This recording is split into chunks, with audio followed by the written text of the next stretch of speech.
The first thing we notice on this bike is it has a 52 volt sticker on the side. That's a good clue that we're off to a good start. So you want to power the battery on, come up to the controller, power it on, and let's see if we can zoom in here. You should notice that this thing says 55.3, so this is definitely a 52 volt battery. The extra voltage there because it's 52 volts nominal, and that's a fully charged battery, so we're at 55, right? Now we want to put the thing into programming mode, so we're going to press the plus and minus at the same time, and then we go into programming mode, and then using the plus or minus buttons on the controller itself, I can go to different settings. So I'm going to go down till we get to NDW, and then to select it I simply use the power button again on the controller, push it one time briefly, and we should be able to select NDW. And now you see it is set to 4, so I'm going to go down on this just to show you that we're able to change it. You notice 4 is the max it goes. No matter how many times I press the up button here, it is not going to change above 4. So this unit needs the firmware update. So what I'm going to do now is show you how to take the unit apart, to get the controller out, get the LCD off. So let's power this bad boy off.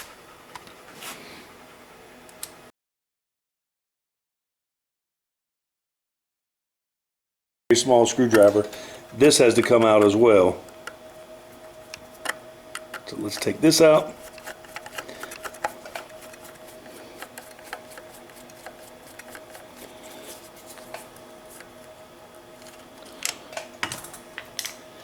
Now we should be able to finagle this bracket up and out. Once we get that up and out, we have one more screw to get to. And so the last screw is a 2.5 millimeter also. That's this one. And these screws, this one and the first one that you still see sort of hanging on to that connector mount, they are different lengths, so you want to keep them separate.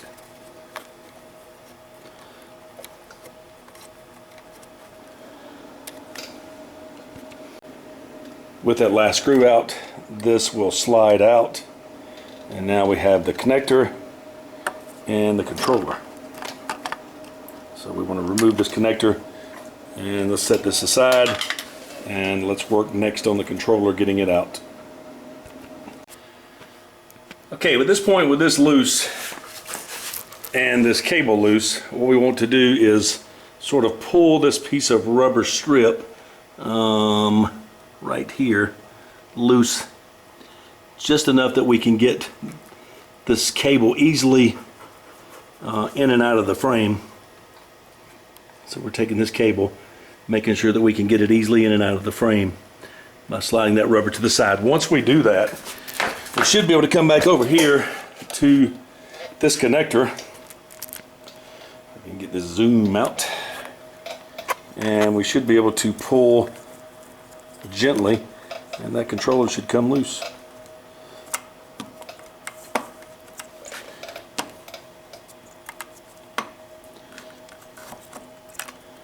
And once that happens, we should be able to grab this and pull it. And then I've got one more connector here I need to remove, and that goes up to the headlight, and I forgot about that, so let's take that one loose. And that one is simply a connector you pull apart. You don't have to twist on it, you just slide on out. And let's see what we got. There's the one going down to the frame, which we'll get that one loose in a second. Alright, and we got the two uppers. There's one, and this one may give us a hard time. I have to remove this just a little bit further. There we go. Alright, so we've got two of the main wires loose so that we can get the controller out, and we can verify the production date. Yep, that's good. 48 volt, 20 amp. So that controller looks good. It's just going to have to get a firmware flash. You can see that it is a 48 volt, and it's 20 amp. Nominal current draw 10 amp. Interesting. Small controller, but powers this big old 750 watt motor. All right, let's get the other two cables out of the bottom of the head down towards the motor. Okay, here's where it gets a little more fun. So the two connectors that we've got to take loose are back here by the rear tire, and that's these two connectors here. They will be a pull apart also. And then we've got to cut these tie wraps loose, one here, one there. Coming back around to the front of the bike, we've got to take this rubber stripping loose that we've got here and take it loose all the way down so we can get to that wire that's down at the bottom to be able to feed it through the controller. Alright, so tie wraps. There's 1, 2, 3, and the fourth one. Obviously being careful that you don't cut your power cable. Take your time. Some are more stubborn than others. Of course the chain guard's in the way. Let me get to it from the other side.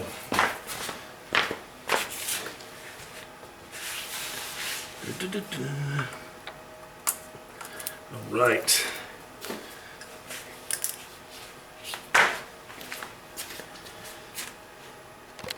Now let's go ahead and get these connectors apart. There's 1. Looks weird, doesn't it? And 2. So we want to take these down.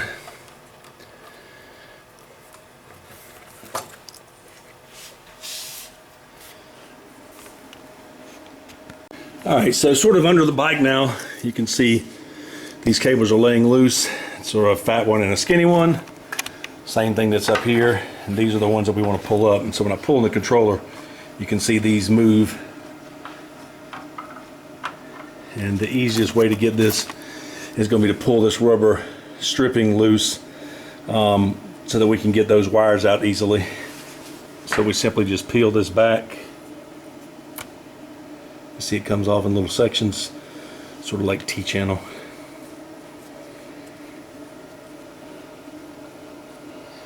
Alright, with those two sections off, we should be able to get this out with relative ease. There we go. Pull these up. I'm going to pull a smaller one out first. I'm just simply pulling these from the top. And trust me, it's much simpler if you have two hands and you're not holding a camera.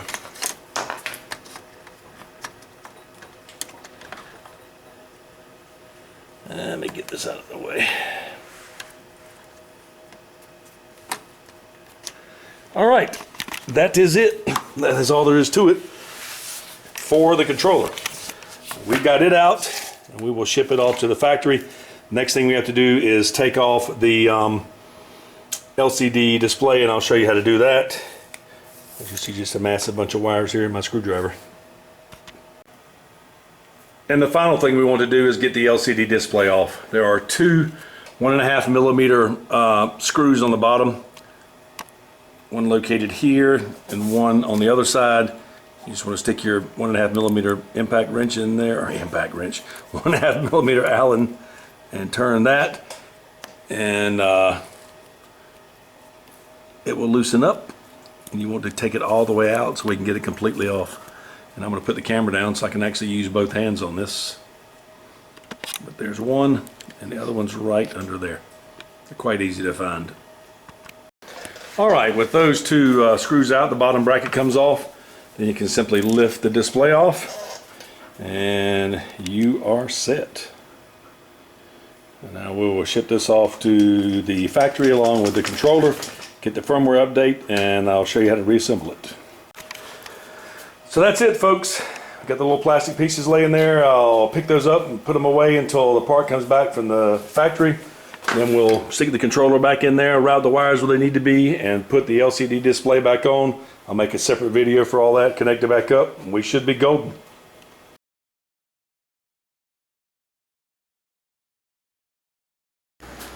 So let's open this thing up and see what we got. Juiced Bikes.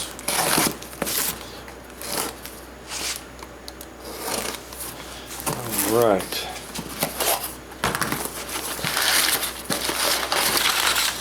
Good packaging. Of course, the controller is the identical controller. Didn't expect anything different there.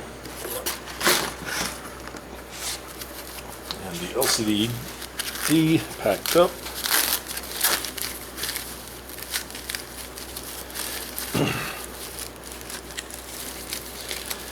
And it looks like a new LCD. Nope, it's the same one. I remember I had a little bit of burnishes here on it, so yeah. Or maybe that's the plastic. I don't know. I might actually have a new controller. So yeah, the LCD display I believe is actually new. Huh, interesting. Okay. Well, let's get started. Put it back on the bike, get it all back together. Comes with screws back in it, so let's take the 2 Allen screws loose here. And of course, we have to drop one. That's Murphy's Law.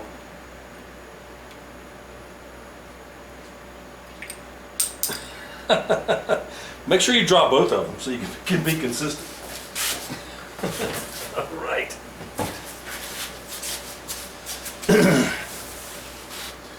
And this goes back over here.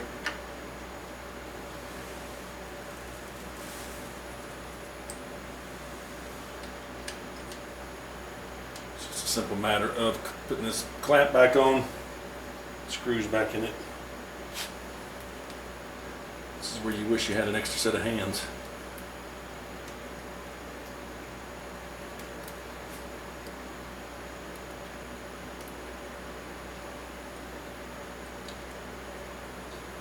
Usually once you get one side started like that and get it positioned about where you want it, up a little bit, be about right there for my riding style, and we'll put the other screw in.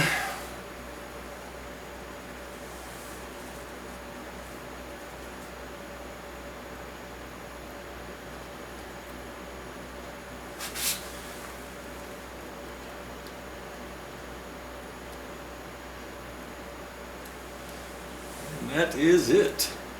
Tighten these up.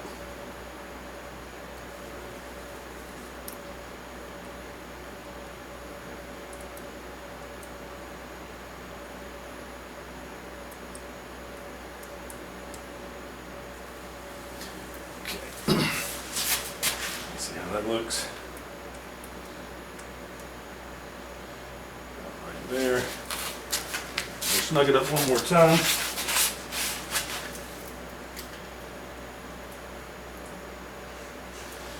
Alright, next we have to put the connector back together. I see my faithful lad Maggie's coming to help me. And these are keyed, so there's a little indentation on there, only lets you put it on one way. And you screw that back in. That'll tighten up. And you're finished with the top part. And we're going to move on to putting the controller inside the frame and fishing the wires back down.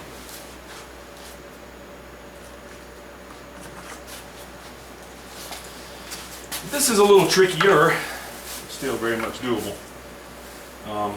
If you recall, this connector stays out. It comes down on this end, and the controller itself goes up inside the frame. And we've got to fish the 2 long cables down. That's why we pulled the rubber loose the first time, so that we could get this all the way down into the frame. So be careful as you fish these things through.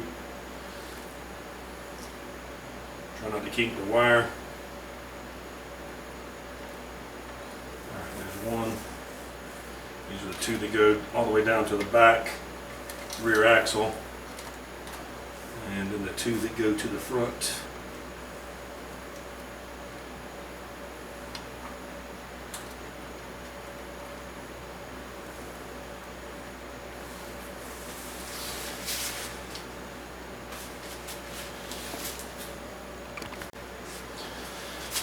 Okay, let's see if I can get on the other side of this bike.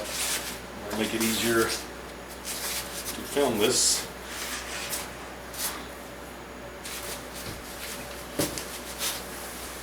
So the two long wires go to the back. We'll route those out. I'm going to take the two now that go to the front. First one goes to the controller. Same thing, it's keyed, so you have to sort of put it in there and find the keyway. It won't go in but one way. You don't have to worry about that. And then the second one here goes to the light. And it comes up. Comes up. And also is keyed. It's a little trickier to get to from this angle. And it goes like that. So we have the top piece, which I also took out. You have to slide that rubber back in the channel. Recall from the first video we took it out. There's also a upholstery tool you can use that makes this a little easier. Some people will use a screwdriver. I may actually get that tool to help put it back in that channel. I think it'll be a little easier.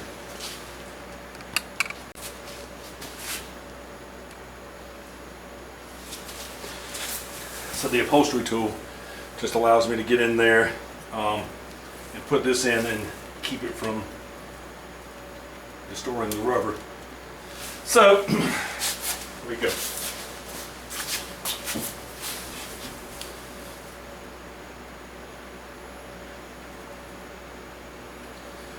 That in.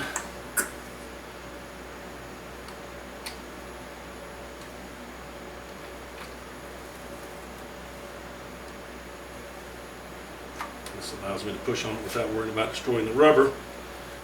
And I move this up.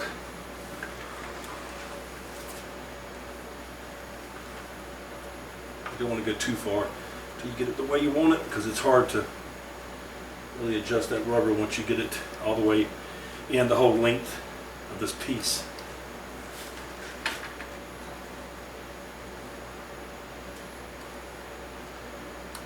So this is just working it in as we go down, keeping it in between the slots on the frame.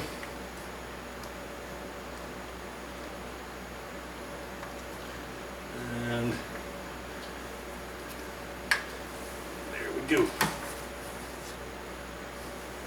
Let's see what that looks like on the camera side. Yep, looks good. So I'm going to crawl down on the floor and put the last two pieces on. We have the rubber molding all the way in now. So now we need to get the cables routed back to the back of the bicycle. So we're going to route those along the frame like they were before. We'll get some tie wraps and put those back into play.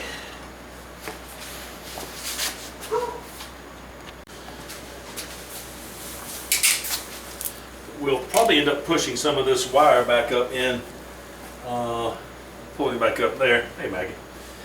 So the first thing we'll do, make sure these are routed unobstructed, plug these in.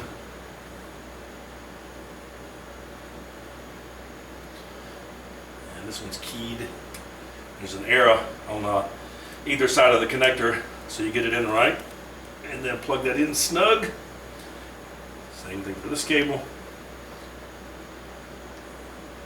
Again, all of these connectors are keyed, so they're pretty much impossible to plug in the wrong way.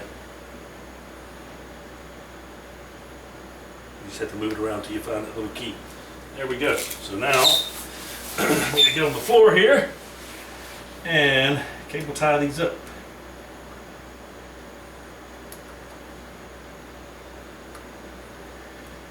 I notice I'm going to put these on loose initially.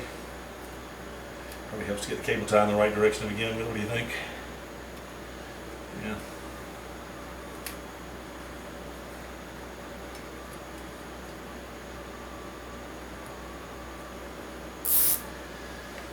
All right. Let's pull this back. We do not want the slack on this end going back. We want it to be up inside where the controller's at. So there's one of them. we're going to secure this one. We'll work it from the back towards the front.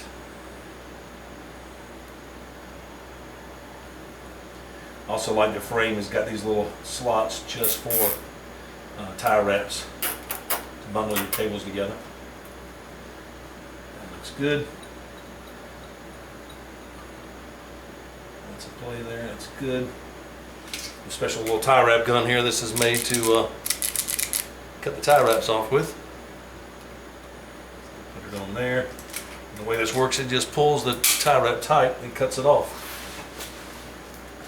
Same for this.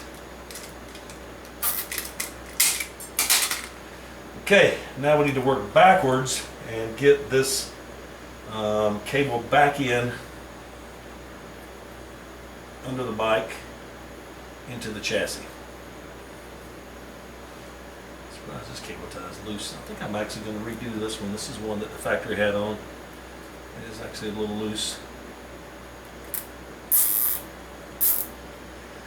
Someone asked me, can you over tighten these? Yes, I guess you could put Gorilla Strength down in them and damage them, but it'd be hard to do. So what I'm trying to do is just get this cable in so that I know it's not binding and not hitting on the tire or the chain guard. I'm trying to keep them off of both.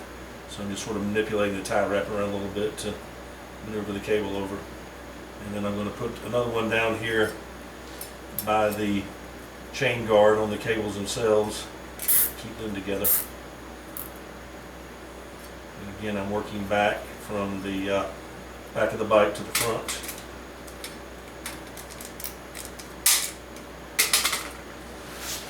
And we get to push this cable up into the chassis. Sometimes it's easier to pull it from the top side. So that's what I'm going to look at next. Okay, work this back. You can see this in the frame. Yes. All right. So what I'm doing is I'm going to work on the chassis here. Let me see if I can adjust this camera up just a hair.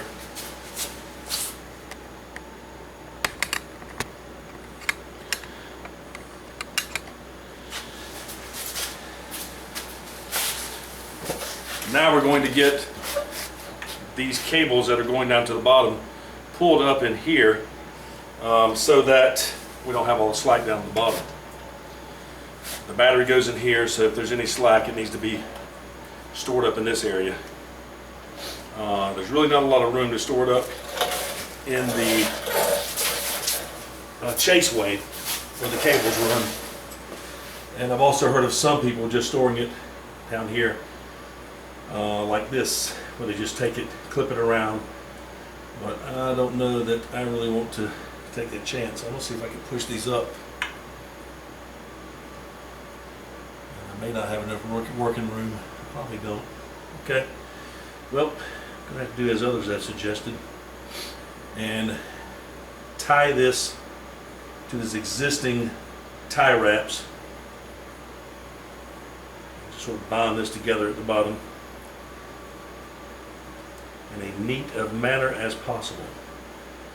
Which is going to mean rolling this over like this. I think that will work well. And of course, I ran out of tie wraps. Alright, so we're going to take the extra wires that we have down here. They will not fit up into the chaseway. There's not enough room for them, and there's certainly not enough room up top to put them in there. So we're going to go back to the way they originally had it set, which was a slight twist. And then we'll tie wrap this all together.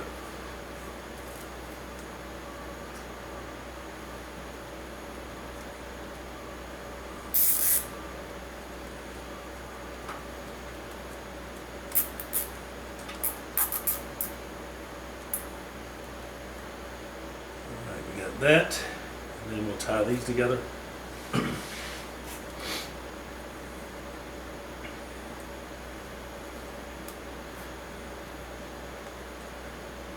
Use as many tie wraps as you see fit. You just want to secure it so that it doesn't get hit by something you might run over, and also you want to make sure that it's not loose and flapping around to catch on something. So I've got 2 there. It's pretty good. We'll clip these off.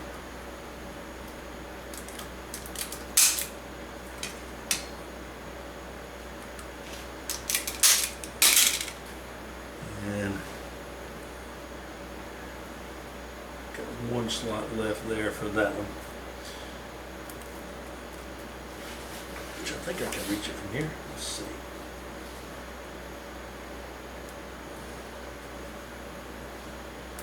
Juiced Bikes did a great job in putting these cable tie slots in the chassis where they did. This is something that was well thought out. I think you'll probably see a lot of bike manufacturers following suit. It allows you to dress up the cables and get them out of the way better. And at the same time give you something to secure them to so it looks neater.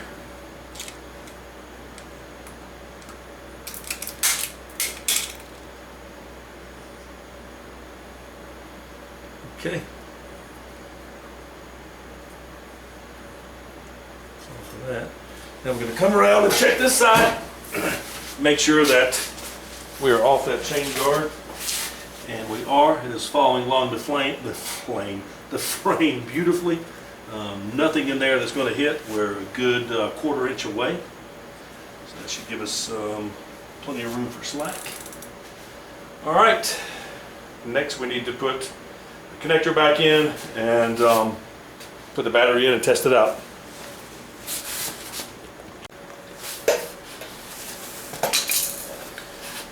First thing we're going to do here is plug this connector back in.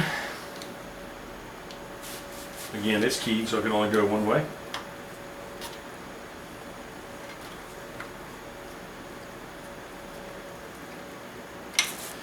And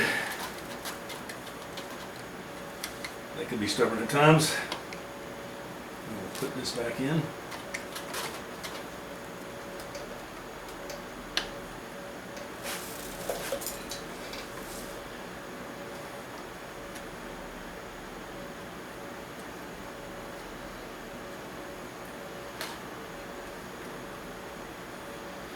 Everything lines up well.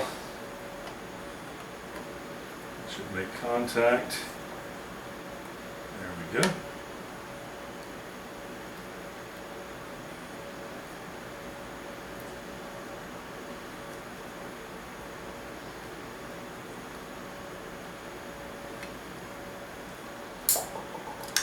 It's in good. Now we can get this one in. This one to me seems to be the most stubborn one.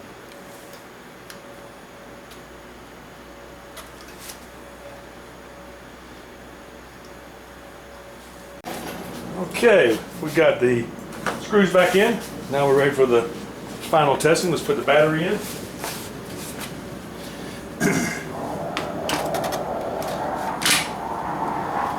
And let's see what we got.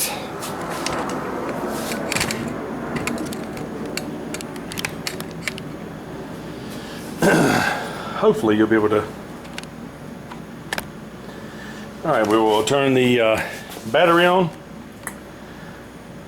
See how everything works. Power up the controller. 3 seconds. Take off the fancy screensaver. Alright, so we're going to go to menu mode. Come down to NDW. Hit enter. And now you see we have a 5 there. Whereas before, highest it would go was 4.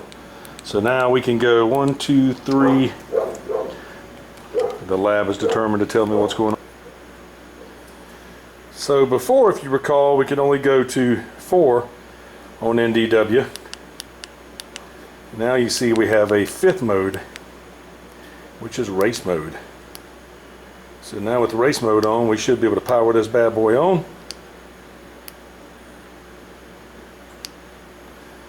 And then increment up.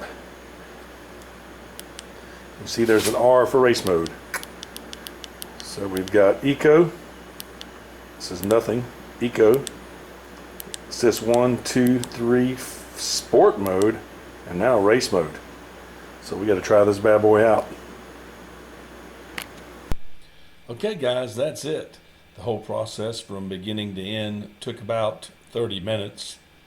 And from the time I shipped off the parts until I got them back was a little more than a week, about 9 days. So all in all, not bad. The speed improvement, which I'm sure everyone's sort of curious about, when I had the bike in the standard old firmware, which got me to level 4 or sport mode, with the throttle assist turned on, pedaling pretty hard in high gear, I could get about 26, 27 miles an hour. With the race mode enabled, I was able to get up to about 32. So I saw about 46 mile per hour gain, depending on, you know, the terrain you were on, how hard you were pedaling, etc. After that, it sort of flattens out and you're doing all the work yourself on the bike. But you can definitely feel the assist of the bike from the time you start up into about 30 to 32 miles an hour. So well worth it. The firmware update didn't cost me a dime other than the shipping to get it there. They paid for the shipping back. Really can't say anything bad about Juiced Bikes themselves. I was an early adopter. I've been extremely pleased with this bike. I have ridden and reviewed other bikes. This one by far is my favorite. It is probably the highest performing bike, certainly for the money that exists on the market. Very well built, zero problems with the bike so far. Stay tuned for more videos. Click subscribe if you wish. Thanks.